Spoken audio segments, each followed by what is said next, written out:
The truth is simple, but the world doesn't want you to notice it. Have you ever looked around and wondered why the loudest voices seem to rise to the top? Why the most outrageous faces dominate the screens? Why depth, thoughtfulness, wisdom are treated like an antique, interesting but irrelevant? This isn't just a strange quirk of our time, it is a system, and it has been designed this way. You see, my name is Elias Ward. I've spent 3 decades working across different worlds, media, education, politics, and I've watched one unsettling truth play out over and over. In the modern world, shallow wins, and not just by accident. We live in a time where stupidity is not hidden away, it is celebrated. Think about it. The most viral content you see is not the most profound, it's the most performative. Big faces, loud words, dramatic reactions. Social media is a stage and the prize is attention. And if you want attention, there is one rule. Don't be too deep, because depth takes time. Depth demands effort, and in a world that is running at breakneck speed, people are not taught to slow down and listen. So the algorithms favor what is quick, what is emotional, what is addictive, and we, sometimes without realizing, feed that machine. But this isn't just about technology, it's psychological, it's cultural. In chaotic times, the human mind craves simplicity. When life feels like it's spinning out of control, we reach for whatever feels easy to understand. And shallow content, it's like fast food for the mind. Quick dopamine, quick certainty.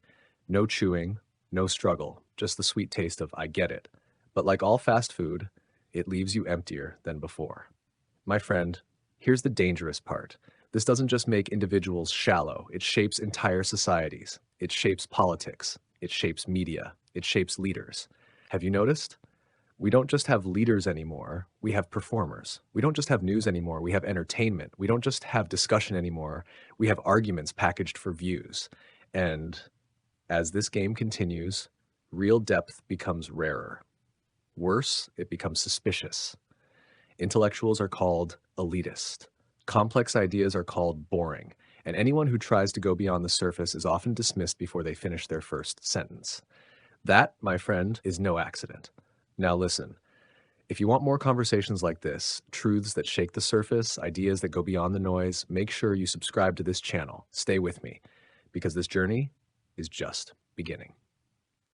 You see, this is not the first time humanity has fallen in love with the shallow. It has happened before, many times. Let me take you back centuries ago.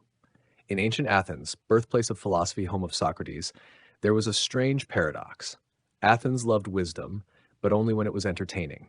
The moment philosophy became uncomfortable, when Socrates began questioning the easy answers, poking holes in their comfortable illusions, they silenced him, not with debate, but with poison. Why? Because truth is dangerous to a culture that survives on appearances. It always has been. And it's not just Athens. Think about the story of the Tower of Babel. People united, building higher and higher. On the surface, it looked like progress, but underneath, it was vanity, a monument to themselves. And in their pride, they lost the one thing they needed most, the ability to understand each other. Fast forward to today, we build towers of a different kind. Towers of social media, towers of entertainment, towers of trending ideas that change every week. They look like connection, they look like meaning, but inside, they are hollow. And there's something ancient, something spiritual about that pattern. Every tradition warns us about it. In the Bible, Jesus warns of the Pharisees, leaders obsessed with outward appearances who polish the outside of the cup while the inside is unclean. In Buddhism, attachment to illusions blinds the mind from enlightenment. In Islamic wisdom, there's a reminder that this world is dunya, temporary, deceptive, often distracting from what matters most. Different words, same warning. The shallow will always seduce us, but it will never satisfy us. And yet, despite the warnings, cultures keep circling back to the same trap. Because it's easy, because it feels good, because the human heart is impatient.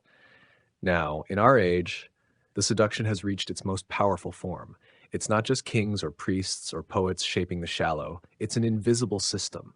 Algorithms, attention economies, entire industries engineered to reward what keeps you hooked, not what makes you wise.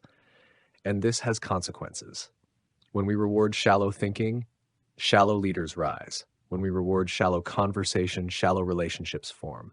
When we reward shallow knowledge, shallow decisions are made. The kind of decisions that cannot survive real storms. And storms are coming.